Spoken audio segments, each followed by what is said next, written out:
ଓଡ଼ିଆ ସଙ୍ଗୀତ ପ୍ରେମୀ ସୁଧୀ ଶ୍ରୋତା ବନ୍ଧୁମାନଙ୍କୁ ମୋର ନମସ୍କାର। ବନ୍ଧୁଗଣ, ଆପଣମାନେ କାବ୍ୟ ମହାକାବ୍ୟ ଭଳି ଶାସ୍ତ୍ରକୁ ମଧ୍ୟ ଶୁଣୁଛନ୍ତି। ବିଭିନ୍ନ ଛାନ୍ଦ ଏବଂ ପଦାବଳୀ ସାହିତ୍ୟ ରୀତି ଯୁଗ ପରେ କାବ୍ୟ ଯୁଗ ପରେ ଗୀତି ଯୁଗ ଆସିଗଲା। ସେଇ ଗୀତିକା ବା ସଙ୍ଗୀତ ଯୁଗ ଯେଉଁ ଆସିଗଲା, ସେଇ ସଙ୍ଗୀତର ସାଙ୍ଗୀତିକ ମୂର୍ଚ୍ଛନାରେ ଆପଣମାନେ ସେଇ ରସାଳ ସଙ୍ଗୀତର ମୂର୍ଚ୍ଛନାରେ ଆପଣ ହୃଦୟକୁ ଆପଣଙ୍କର ସେ ଗୀତ ସବୁ ସ୍ପର୍ଶ କରିଛି।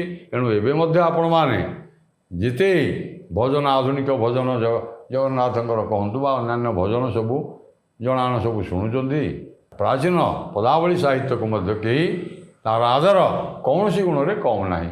ତେଣୁ ଆସନ୍ତୁ, ମୁଁ ତଦ୍ବିଷୟରେ ଆଉ ବିଶେଷ ନ କହିକିରି କବି ବନମାଳୀଙ୍କର ଗୋପାଳକୃଷ୍ଣଙ୍କର ୟା ପୂର୍ବରୁ ମୁଁ